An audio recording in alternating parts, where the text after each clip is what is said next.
Takut dirasani. Bagus Nandar. Ini pun wayahe jatuh tempo bayar kontrak. Kontrak berapa bulan sampai nggak bayar kontrak? Pulang ke usaha, jatuh tempo ini pasti berendah atau. Sing wulan wingi sampean sambat darene guru duwe-duwe, wulan berikutnya sambat guru duwe. Saiki wis 6 wulan sampean burung bayar. Nek sampean gak iso bayar, metu saka kontrak. Ngapunten gadanipun. Kita karo duwe nang. Los moyo. Apa? Semoyo? Bola bali semoyo duit kakekmu.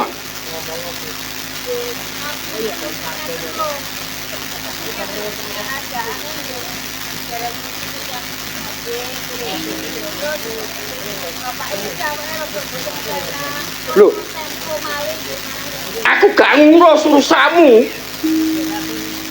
Sementing ana duit, ngono lho.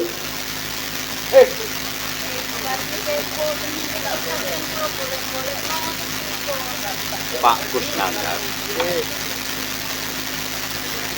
tas saya aku mang dibel karo arek-arek, ditelepon arek-arek, cari sampean iki wis suwe gak bayar kontrak. Apa ya bener? Padahal Pak Kusnandar, umpamane sampean semoya-semoya terus, bosku muring-muring sampai aku dipecat, terus aku nyambut gawe apa? Zaman ngomong terus terang, nek dinten iki mboten ganda kula tak semoyo. Bolak-balik sampean semoyo. Sampai kapan, Pak? Omah iki bangune yo gawe duwe. Bondone gawe omah iki akeh, Pak.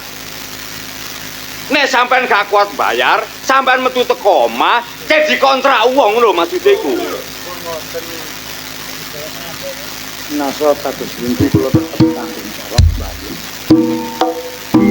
Pak kula semoyo, Mas. Iki umpamane bos nang kene. Wah, sing dipaido iki aku. Apa mau perlu bos gak?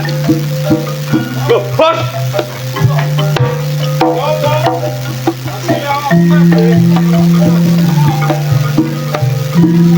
Aku Pak. Baik Pak Kusnandar iki semoyo mboten purun bayar. Bukan mboten purun, tetep semoyo terus. Aku gak foto, nggo nang omahe wong kere. Nggih, Pak.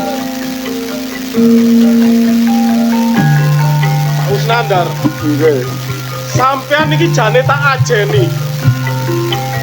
Wis tak enak-enakno, gak apa-apa. Manggon nang kene. Ambek rewang-rewang resik-resik. Tapi ojo sampai telat rek bayar kos-kosan.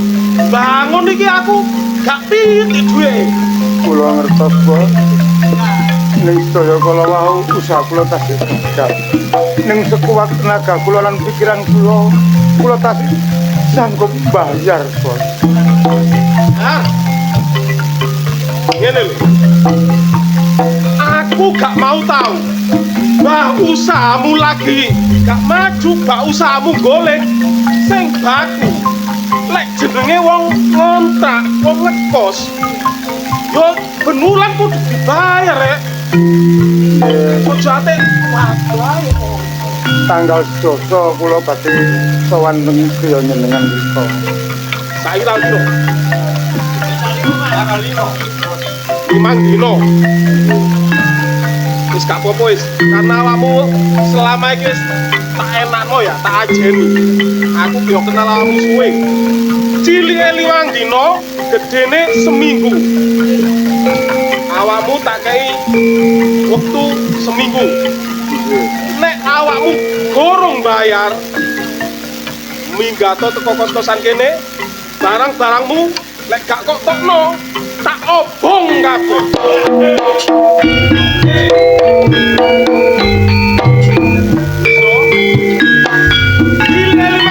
Gedene seminggu, aku bakal ngongkon arek iki nagih mah. Iling-iling.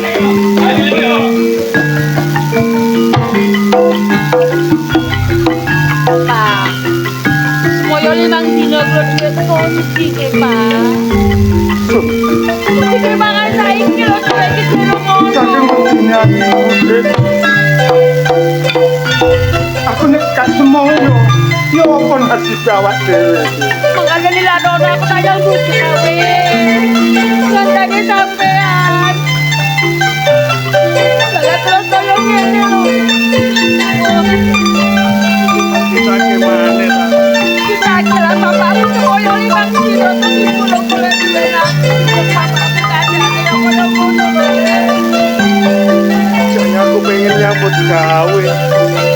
Tapi lo ijazah apa wong aku SMP gak lulus lho. Ya boleh gak mikir. Saben dina ditagih grebekin lakumu.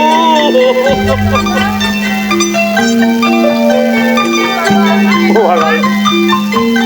Bapak jaluk pangapura. Bapak ning bapak. Gak duwe anak sing telomsongko karo iki. Kok karo kita ini sabar kowe, sabar ya. Adikku nanti kemalan belum keluar itu Sabar kowe. kok jawabmu Aku ini sumpah. kok aku jadi Sabar melihat lewat, melihat di luar. Nek wong tuane melihat akeh utange. Isin aku. Pak. Isin aku, Pak. Aku pengen kaya ada jadi, Pak. Gimana?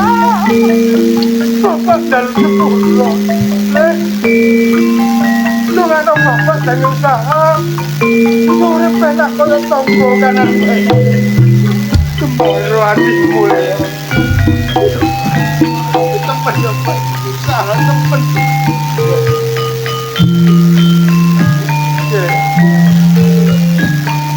Aku nak teluk anak-anakku tega sama. Tak gawe putus asaku. Mati. Tak karena lah aku dosa. sama kok ngasano aku lah sama di pikiran pingin mati Ulyono karo Mulyadi ya apa tambah nyemel lah sampe tinggal mati bodoh tuh pikirannya noreno Aku dalam pamit aku tak usaha ikhtiar. nanti sampe Wis ta. Wong petik iso ceker iso mangan. Aku menungso deh. rokok dan jiwa semua saya boleh penggawean gak usah sing aneh-aneh seperti mulai kodok dan jiwa kontrakan ya Wis apa dadi kandhamu tak bumi ngajak tidak tak. Oh, Mulyono, melihat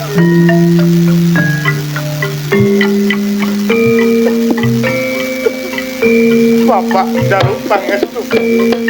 Bapak katenan. Bapak tak usah mbok menawa. Gusti Allah ngijabahi penduk rezeki sing luwih.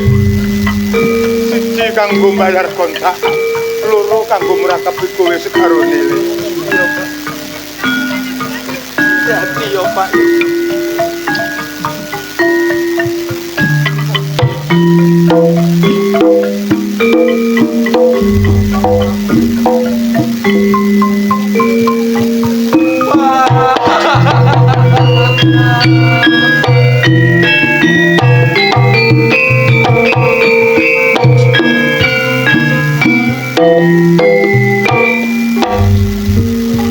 Bapak iku lek iki kok ditangisi koyo ngono malah kebut-kebut lakune bapak.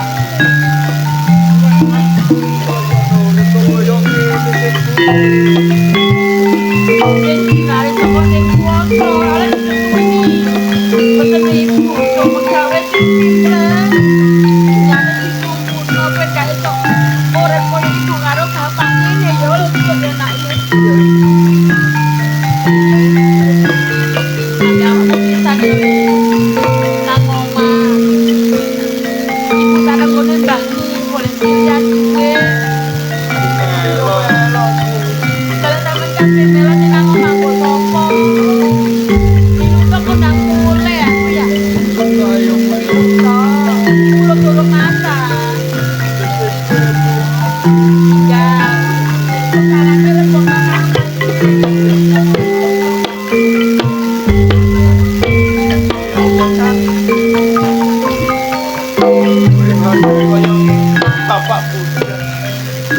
Kapak-kapakno ya apa maneh wancane wis garise urip.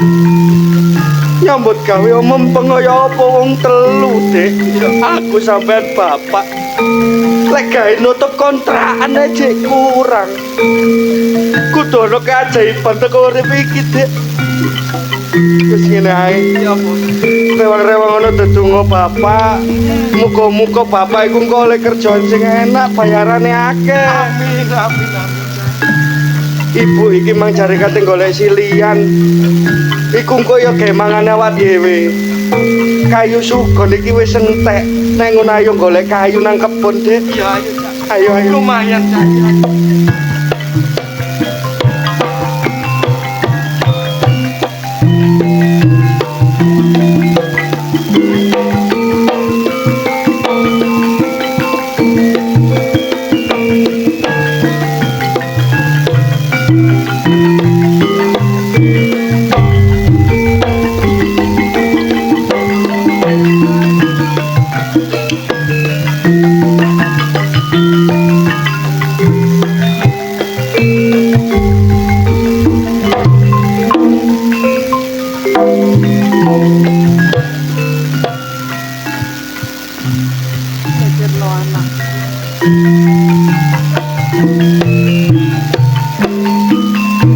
Duwe anak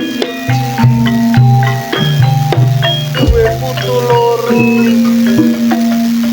Tapi rasane atiku kok teratap ketok-ketok anakku Surti. Kang, aku ketok-ketok Surti.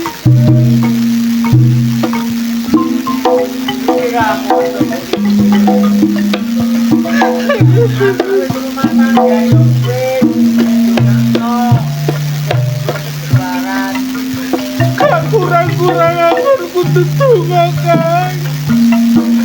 Kapan kaya anakku uripe bapak bisa nyekolah lo putuku.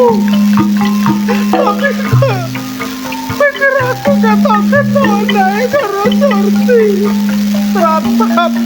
Teratap, Kang.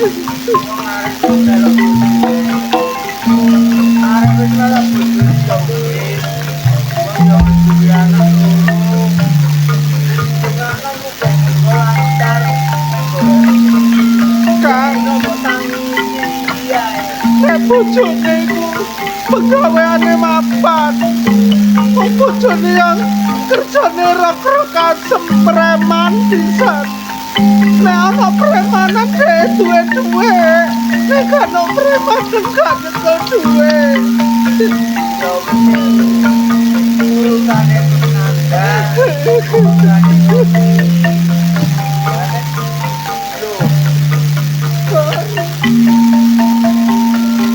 Kok gak karo bojomu kan lho? Bukan pamit kerja, Pak. Oh, kerja. Pamit kerja budal apa sik golek, Juk? Sing golek penggawean. Ah, Ditagi kontrakan terus, Bu, sampai 3 bulan. Api-api tak konco golek penggawean. Lah tujuanmu rene kate lapon, Nak?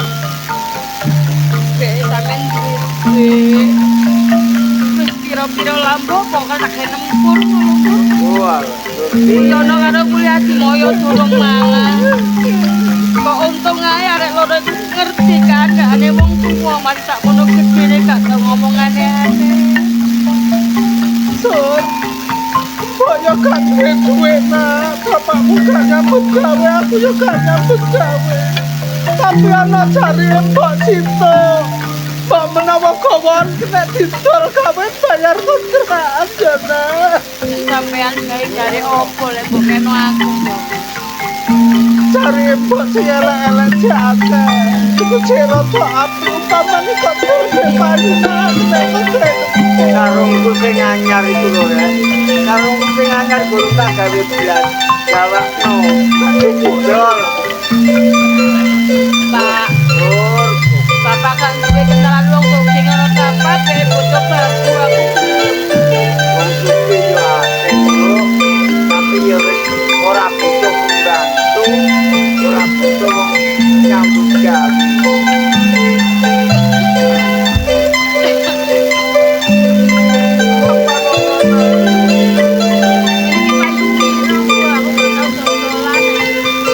Mbok menawa 10.000 ta, 12.000 umpamane.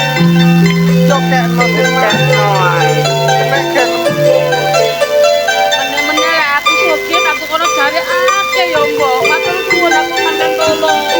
Ojo mikir gak. Sing penting nek aku kehidupanku Nak. Umurku luwih penting. Wis ngono aku tak mulih ya, Pak. Gak nginep kene aku. Kamu jono karo Mulyadi nang omah ijen iku mau njaluk melo tak seneng. Walah. Ojo omah. Dur. Hati-hati. Yo yo Tapi tolong ya. yo yo yo hati-hati. Oh. Sampai duwe anak loro.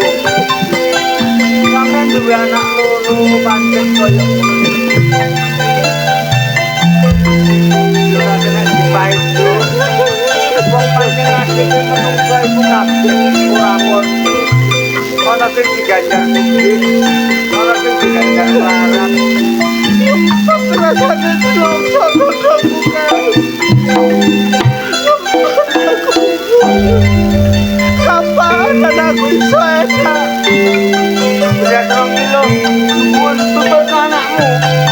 Ya, ayo, udah 3 kilo kayaknya.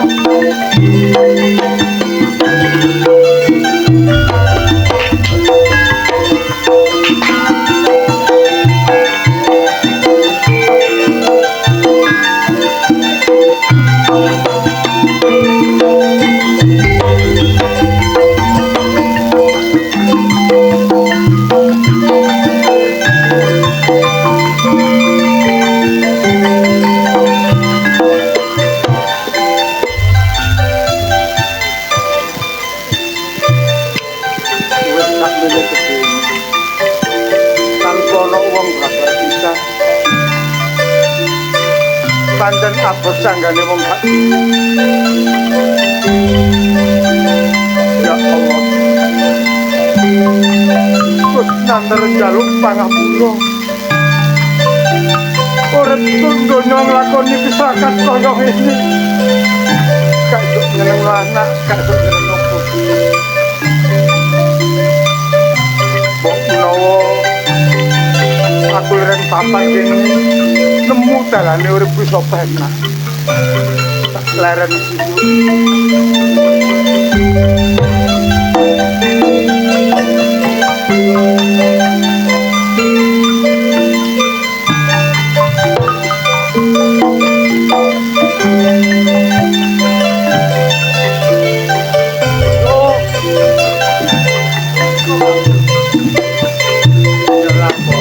Podo seger waras, Kang. Ya lek banget alakan apa-apa.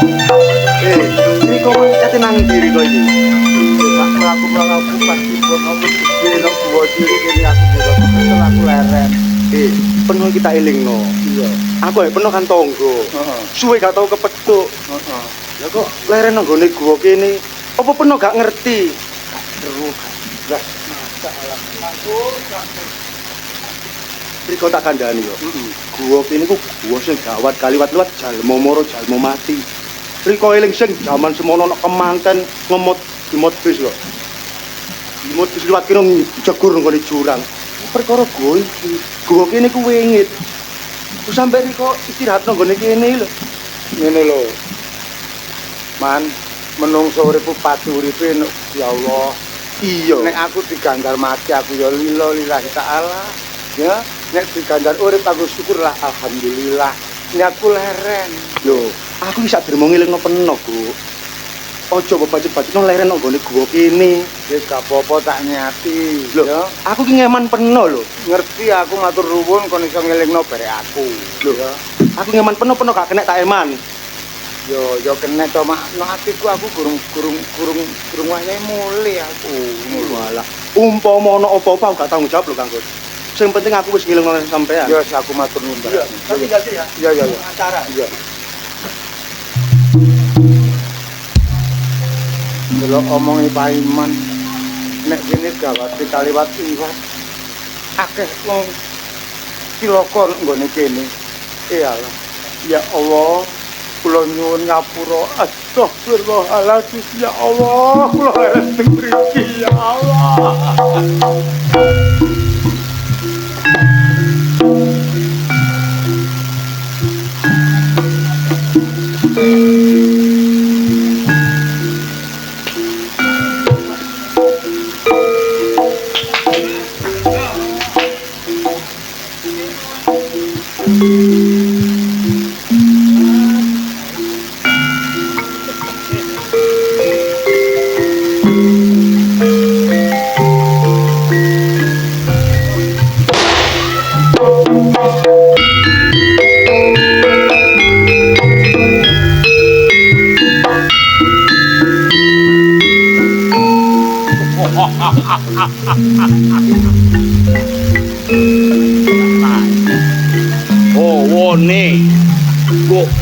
kene panas jebule ana almo menungso. Apa gak ngerti menungso iki kok kene gawat. Ojo cacak menungso. Kanggrung mlebu iki bakal temekaning mati.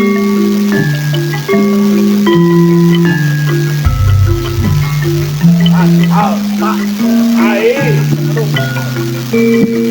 Menungso. Lagi we.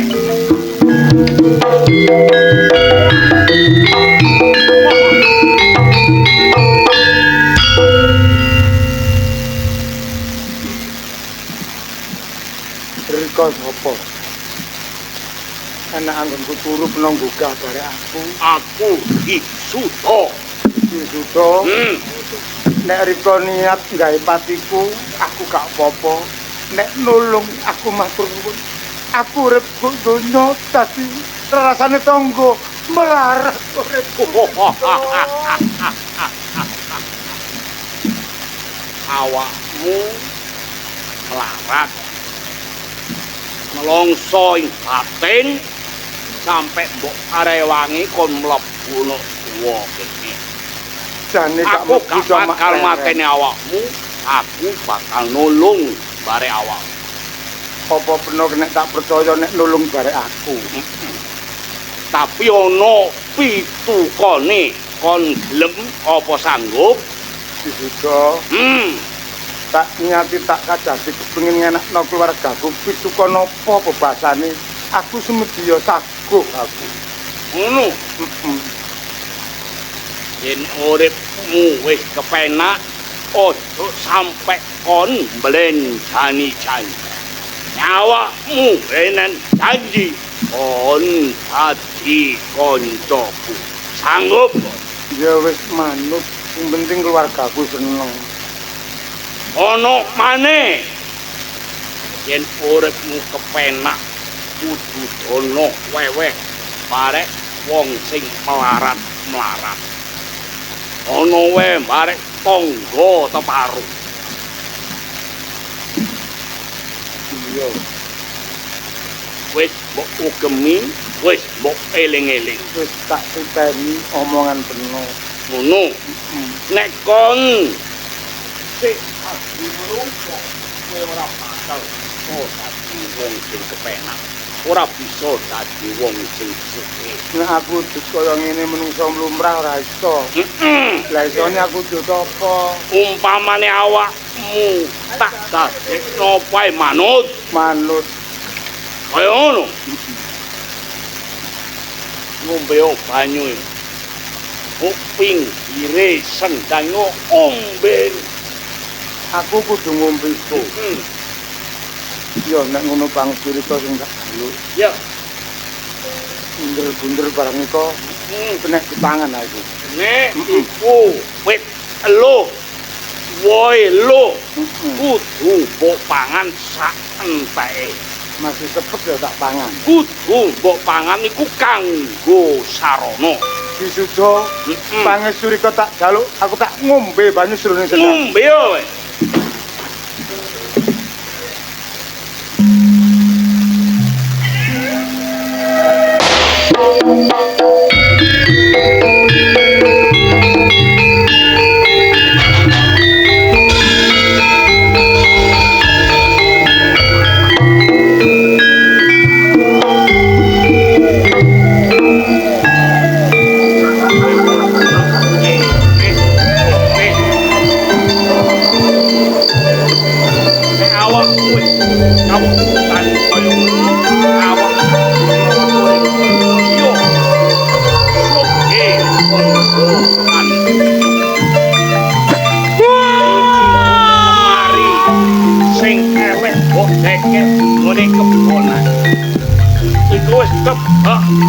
Mas Micis Rojo Rono Disuda wae ono delengen kumpung yen kaya ngono pesen rika tau gemi aku tak bali.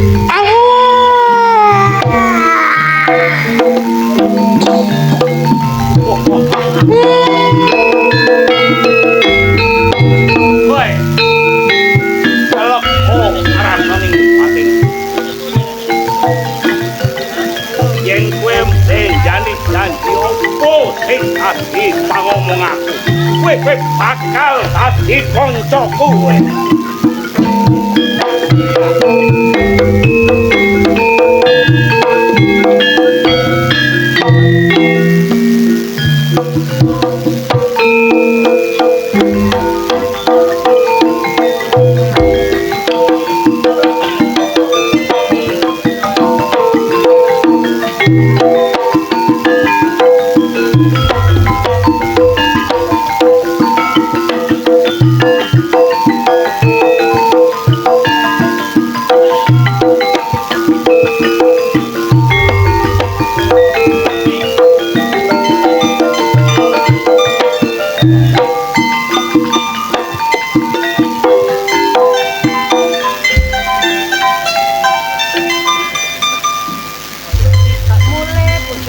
Terang-terang arek loro iki mulo nang ndi mul di wis bengi tak tinggal turu leng kok metu lawang mburi ya.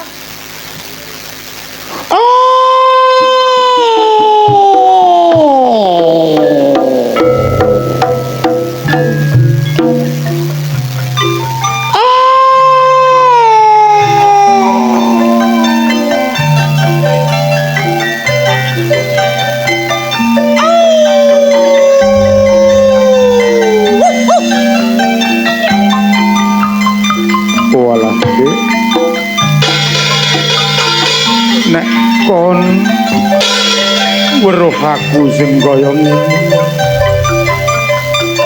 kon wedi barek aku Dik bot-bote aku kepengin ngenakno barek awakmu kowe tak kaya bebeleng saka iban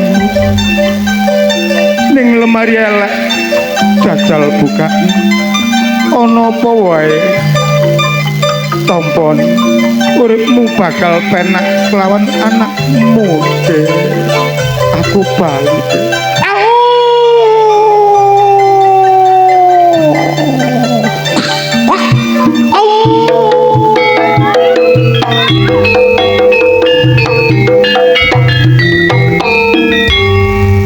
Kok sak pelibatan kaya apa ta iku, Mas?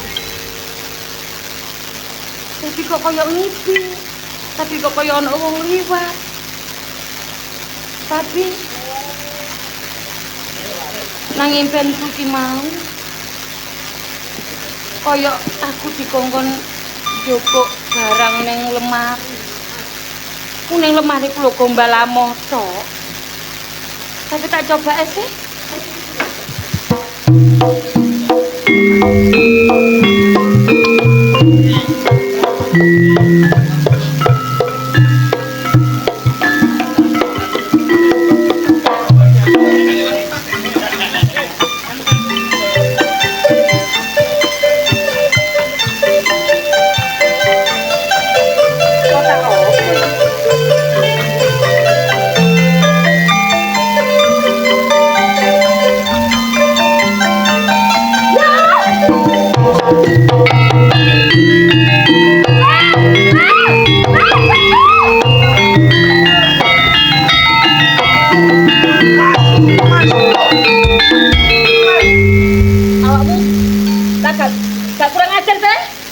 Ya apa sih, Bu? Ya awakmu njupuk barangnya, Bang.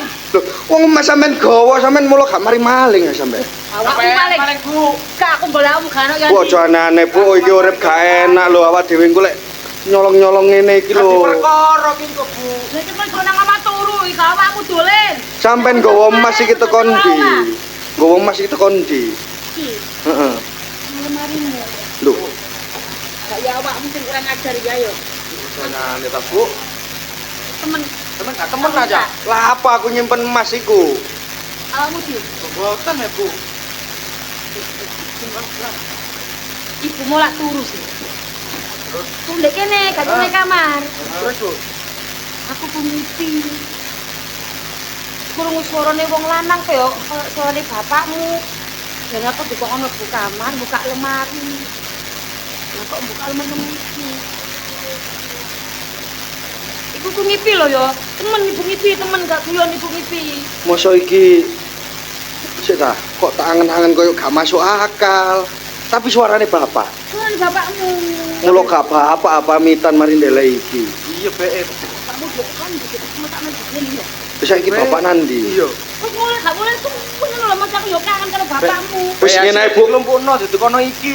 Wis ngene ae timbangane bingung-bingung. Iki tak dole ae wis. Wah, cocok. Aja ngawur. Kamu curate dadi perkara engko. Lha sing penting lah dadi duwe. Penting dadi duwe, Bu. Timbangane awak dhewe urip melarat kok ngene. Yo sakmene begene. Itu gele cilik-cilik ngono. Iki saiki ngene Mas. Wah, ya ngawur iki. Idene tak Kon kon iso nyuwil iki titik ah, tak dole nang kucuk. Cuwe lanjute roti ngono ah. Wah, ya wis dikekno kabeh engko kono diproses dhewe. Ngono ae lho, Bu. Ngono ta? Tak budal ngedol iki ae lek ngono. Kon nunggu omahe nang kene. Iya. Ono kambimu. Bae colong wong. Dek arek-arek gak enak kok. Arek-arek Nek iki dijaluk arek-arek aja oleh lho. gak kau njalukan. Wis aku tak budal iki sik. Hati-hati. Yo. Di, Iya, Bu. merinding iki. Lah aku Cepet sih, Bu. dira aku lho. Ngeder lapo sampeyan niku. Mas sampean gedene. Wah, sampeyan niku Ngejer. kaget paling. Gak, Lapo? luwe. Ayo. Sampeyan niku.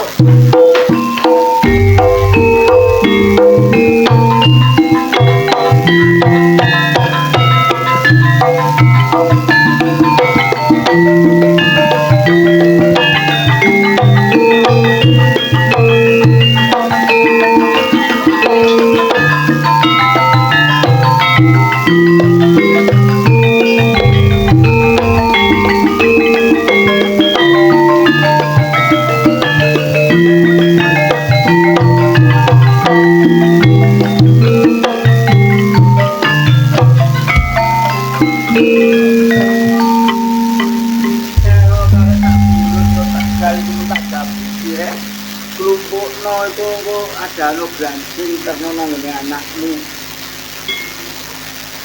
Ya tak dicoba dhewe rene rek sing tuwek koyongan rono ngeterno. Aku pegel awakku mari teko Tegal iki. Ya sampeane para nono rono. Iku dadi dicoba arek-arek. Nek anake sing njoko. Betul-betul kowe cang apa orek?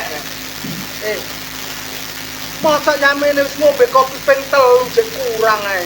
Mbok dingkrek cecep kok sih. Mau di teko Tegal iku mau ora pas rek. Aku tak layang-layang nang kene ngono. Ya padha ae aku yo ngantuk.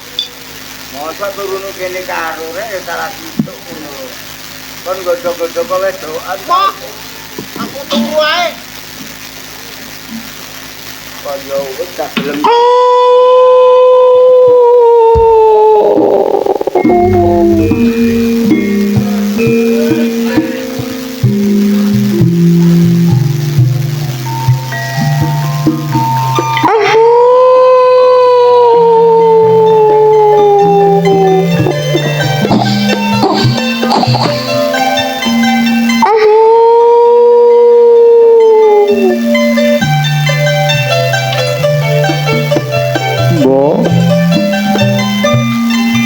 Nek Rika nguwasno aku sing kaya ngene tambah nlongso ati Rika.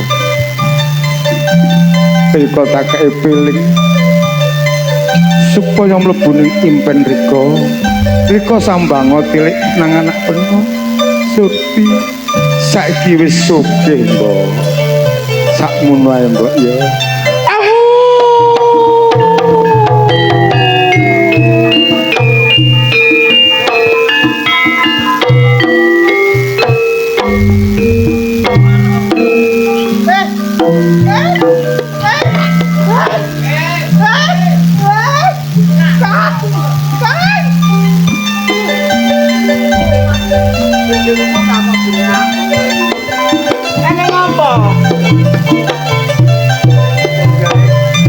Kepengin turun kene.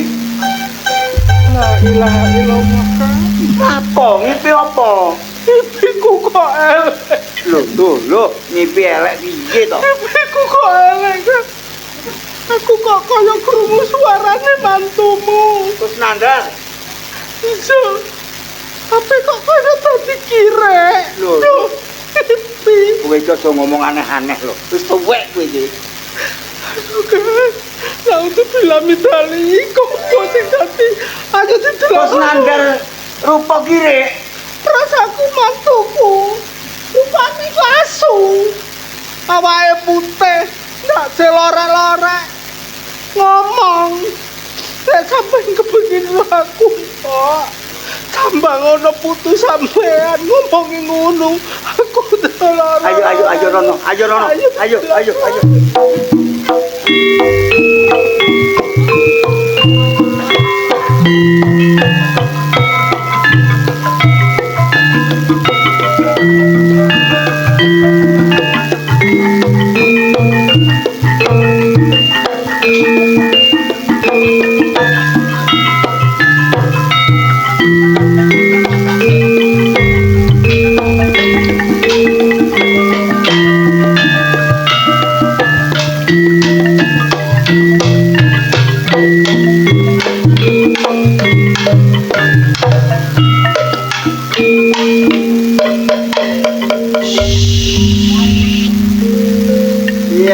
Yawa. Terlapo kate ngene semayam ta. Sayangku iku lho guyu ae. Sopo? Iku. Kandhani lah kandhani. Kon niku Ngomongnya kau wis pelu. ya wis ngantuk, wis bengi kakean soto. Toh, Ya apa? awan dhewe iki urip yamono yamene dadi wong kakablek. Ya wis kene iki uripe wong gak gablek. Sing tak herani lu melarat lu kok kerasan nang awakmu ambek aku. Gak kerasan ya apa? Lho wong dadi wong melarat enake gangglani. Iya ya. Iya. Penggawean awan dhewe iki siji patrol. Mergo patrol iku ana loro. Patrol angguran patrol wong gogol. Ana loro. Ya iya. Nek angguran itu Lah apa? nek angguran itu termasuk patrol lawan dhewe sing gak duwe sawah. Oh iya. Lah patrol sing nomor loro iku wong gogol. Gogol? Gogol iku wong sing duwe sawah. Oh, ditukokno. Ditukokno mangane awan dhewe iki sak minggu muput patrol. Ya alhamdulillah. Ya iya. Nek gak patrol kate nyambut gawe apa maneh. Lah iya, mangane urip masih gak duwe ayo disyukuri. Iya. Aja sampe ngersolo. Oh, gak. Mergo Gusti Allah ndelok wong ngersolo iku paling gak ketukok. Betul, kok pinter dene iki Mang Dek. Awan dhewe mari puter kampung. Saiki tak buka pojokan. Buka, ya. Pojokan kok lho biasae. Ya bukan. Yurin. Tangi yurin. Nang pasar engko gak omang kulaan, gak dodol. Tangi yurin. Wayaku. Ya iya. Pojokan kono. Silang tangi. Lho, ati sing nutukmu Semangat tanggal mari bayaran arene. Oh, jago kudu semangat. iya. Ngono lho, eling-eling omahe awan dhewe kekum lumpur lapindo. Iya. Yuso. Tangi Yuso. Wayahe. Apa Yuso ya apa sih? Lah kon mang apa? Aku Yurin. Aku Yuso, Lah terus Rinso. Ya, kaya wong umbah-umbah. Sapa? Yuso. Tanggane Yurin. Tak buka bisa. Bukan bisa. Iya. Yuso. Ayo wis wayahe iki lho. Wayahe dadak nang tangi engko gawe bontot. Yuso. Ayo bangun. Sebelah iku piye kamu buka pisan? Dapat kamu. You clean. Tangi you clean. Wayahe nguras lumpur lapindo. Apa? Gak ngono kok mari anu kok yo clean ya apa sih kan? Kon mang apa? Yuri anu Yuso. Aku you clean. Terus So clean. Mbak, jarek. ajane percaya. Iya, Mbak. Saiki awakmu wis maju pesat. Oh, maju mrono kecemplung ngono. Alhamdulillah, Budi Wijaya ke depane ada di pundakmu. Wah, pundak Ambil konco nom-noman, karena situ. apa? Nanti rumono karena Oh, nek kaya ngene ya, Nek yo.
tambah singup desa kene iki yo. Biasae gak ngene. Wingenane ana kasus wong mati keleleken tendok.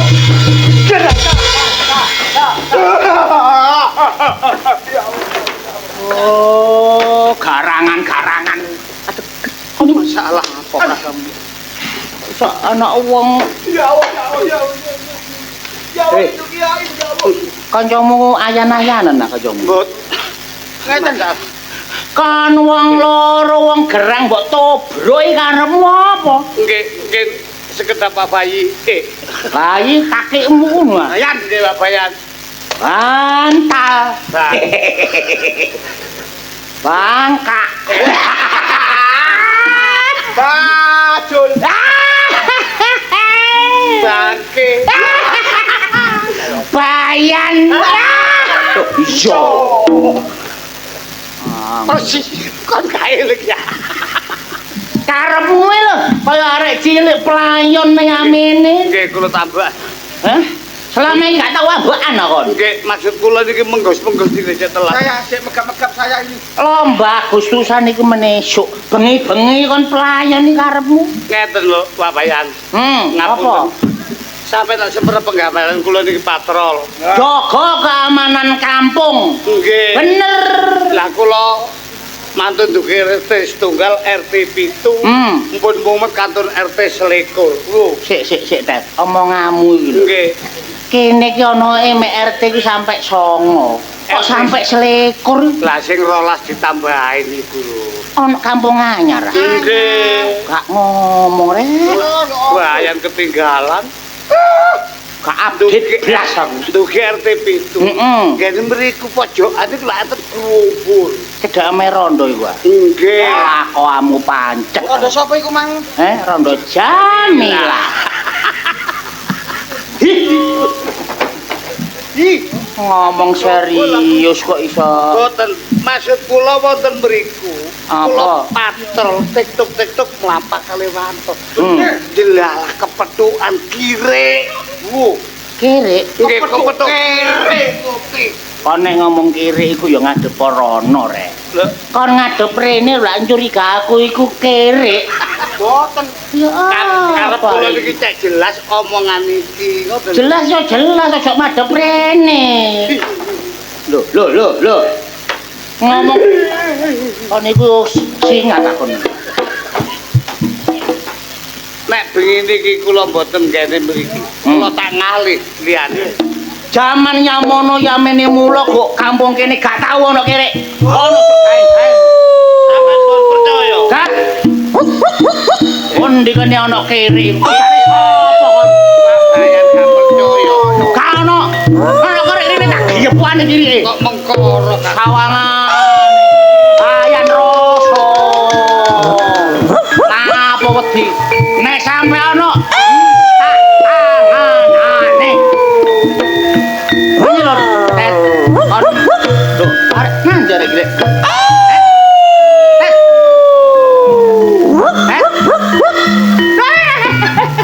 Kon iki apa?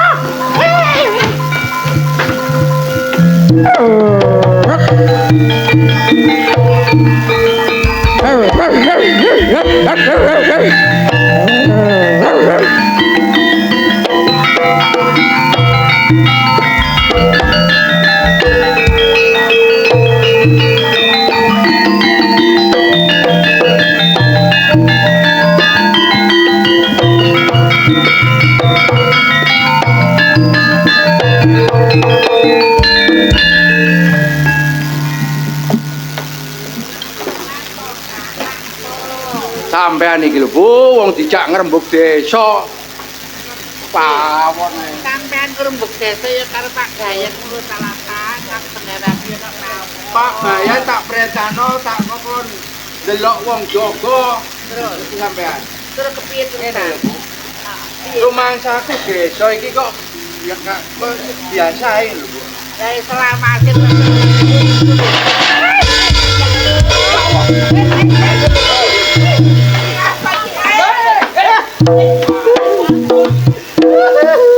Kang Bayan.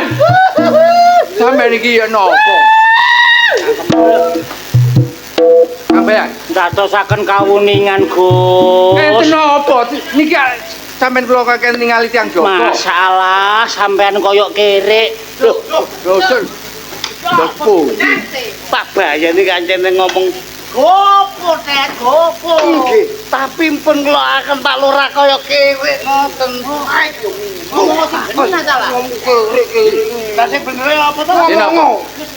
Niku wawanen kere. Kang Bayan. Apa sih?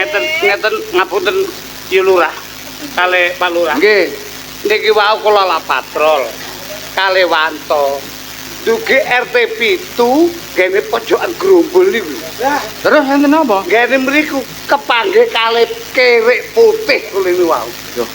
Kang Bayan, Halo. mriki. Nggih, Gus. Dengan mriki.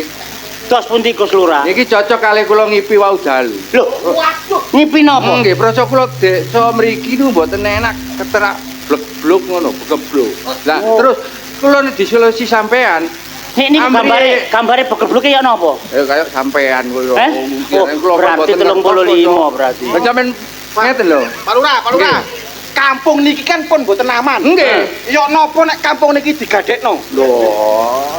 Napa didol? Ngawur ae kon. Ya napa Gus? Ya napa Gus Lurah ya Ngeten lho. napa? Niki kesalahan sampean ya.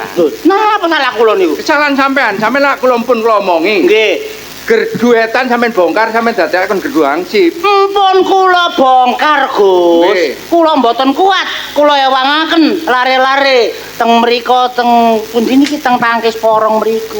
Loh, kok tambah disusukani ngoten-ngoten? Lho cek kuat-kuat arek bongkar gerdu niku lho. Empun kula bongkar. Ngoten tok sampean omongaken. Niki lho yo napa kampung sampean niki kok gak karu-karuan niki. Kula tak ngomong. Sing ceperat jelas iki kula. Ngomong. Gus Lurah. Kula kalih wanto.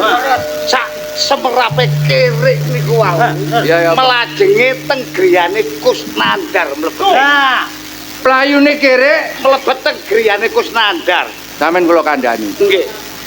Pak Bayan sampean mun ngertos. napa? Kus nyandari calon besan kula. Loh. Wah, napa cangkemmu iku nek ngomong iku calon besane goblok. Ngapunten saderenge. Nek jenengan mboten percados, jenengan saring-saring sing gatosi kula patur. Sering dipanggi kali kiri putih mlebet teng griyane Kusnandar. Waduh. Terakhir wau kula tingali nggih ngoten Gus Lurah. Tentu nggih. Ampun ngetok teng kula, Nggih. langsung nggih krasa kula mlajengi teng griyane Kusnandar. Nek ngoten cetha nggih. Cetok-cetok niki Gus. Ngeten. Sing ngomong gak siji loro Pak, lo sak kampung Suryono kiri kok dadi tang mlebu nang takut nanggen calon desane akeh. Lho, Bu, lah lek terus ana kedadan sing kaya ngene aku duwe besan sing kaya ngono lah ayo cemar namaku karo penduduk kene. lingsem sampean mungkin Gus. Ndi bener anak penuh? Nduk, tak takoni. Tunggu kene tunggu. Apa Pak? Kon sik cinta temenan ae Pak Kusnandar. Ya iya sih aku sih tresno. Awakmu krungu ngomonge para penduduk wak bayan pisan. Temen ta iku. Ana kere bengi ku jare mlayu nang gone calon maratuamu. Bener niku ning, bener ning. Sampeyan dhewe ta. Oh, saya ketak dhewe. Wis nduk ngene, timbangane bapak izin karo wong kampung ya. Iso gak iso pedhotno tresnamu karo anak Kusnandar. Iya, Bu. Iya. Jaga namane wong tuwek, Bu. Tapi aku lho, Bu, Pak, aku sih tetep tresno. Masih awakmu tresno kon apa gak ngisi-ngisino bapak? Iso gak iso kon kudu cok nuruti omonge bapak. Wis aku tak budal ae lho. Jangan budal ae. Pak Bayan. Ngeten. Sedaya niki pun sampe diwara-waraken ten penduduk mriki nggih. Berarti niki dikunci riyen. Nggih. Ditutup riyen. Nggih. Rungu akon tet. Nggih. Nggih monggo ditenggoten pendopo mawon. Nggih monggo.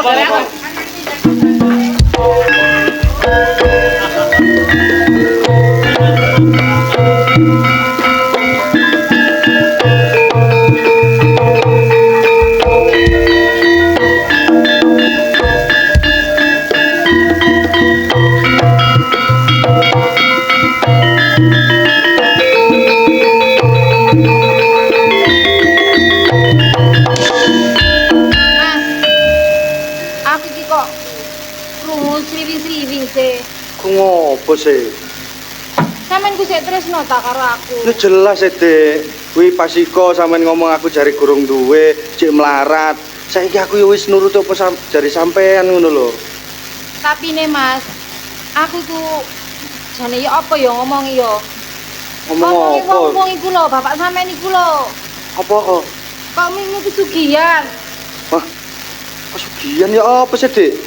Iya, wis akeh sing ngero, Mas. Bapak lo gak tau mulai, Dik. Ndi ono pesugihan niku. Ya wis mbok Mas, pokoke iku omongi ngomong ngono. Lha terus njaluk sampean? Aku saiki njaluk putus karo sampean. Putus. Waduh. Iki temen tadi. Iya, Kurang pirang dino tok lawat dhewe rabi iki lho. wis pokoke aku njaluk putus karo sampean. Wis aku tak minggat.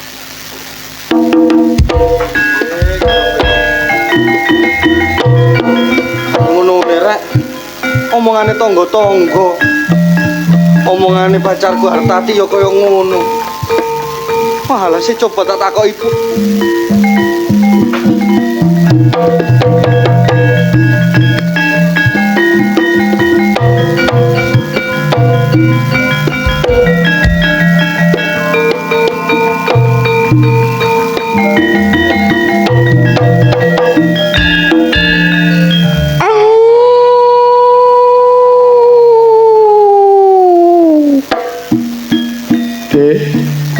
Surti, aku mlebu nang omah nek roh anak-anakmu abisit.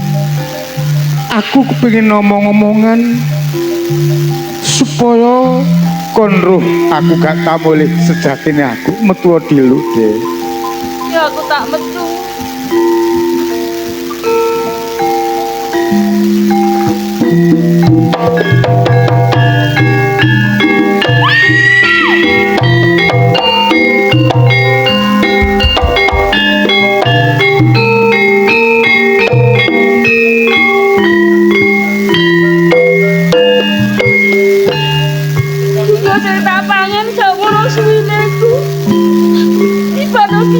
Bojoku dadi kirek kaya ngono.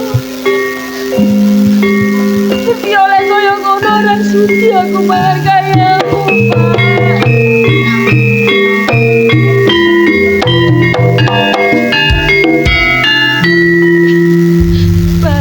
ngeterno nuruti mbokmu, ngajak mrene kangen awakmu, jere awakmu wis sugih kabare.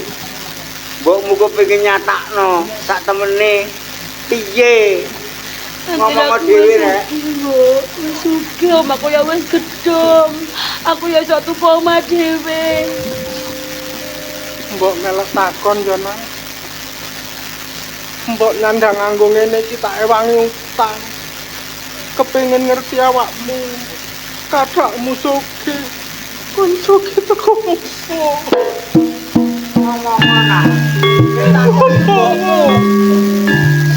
Aku tak jujur karo sampeyan. Aku dhewe yo kaget, Bu. Aku nembe ngerti iki mau. Critane aku sosok kaya ngene, bondo dunya gak karu-karuan. Sedene iki bojoku dadi anjing, Bu. Bojoku dadi kere putih. Bojoku dadi kere.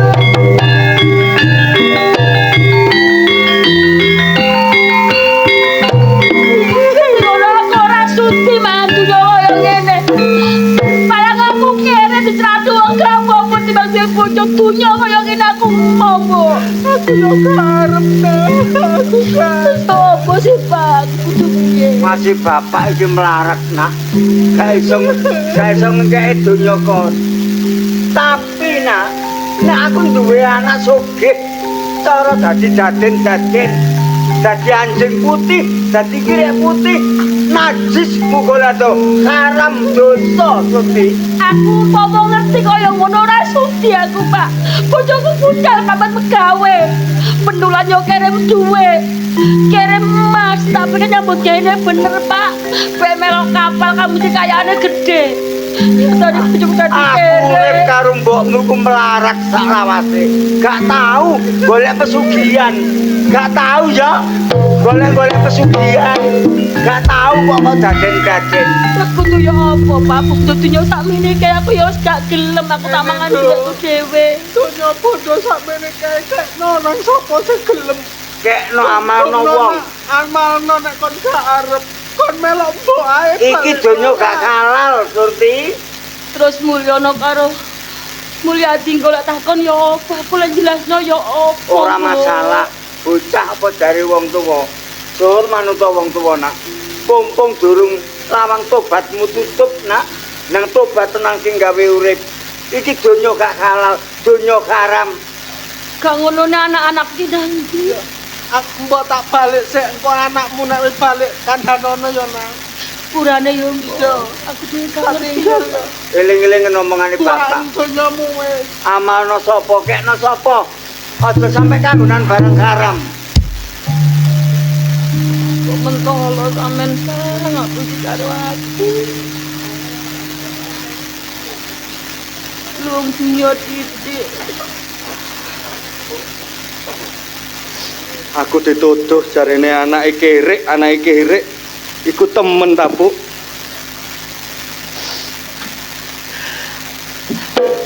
Ibu yo tas ngertimu, di rungokno pisan. Iki mau ana swara sing ngakoni ibu metu teko jroning omah. Ning kono aku nemoni bapakmu. Tapi bapakmu wis gak ora kaya menungso nak. Bener omonge wong bapakmu wis rupa kerek saiki. Aku gagal rapi ambek Hartati mergo tuduhan iku, Bu. Ternyata temenan. Wis ngene ae, Bu. Bapak tak awak dhewe urip melarat. Yo, sing penting halal temenan. Apa ae sandang pangan lek teko barang sing halal iku insyaallah dadi berkah awak dhewe. Iya bener. Ya muga-muga kisah awak dhewe iki iso diambil. Iso dijogek sing apik. Aja sampe duweni tumindak sing kaya ngono. Bener ya. Iki ngono gara-gara misteri anjing putih. Cekap semanten derek-derek carita misteri anjing putih.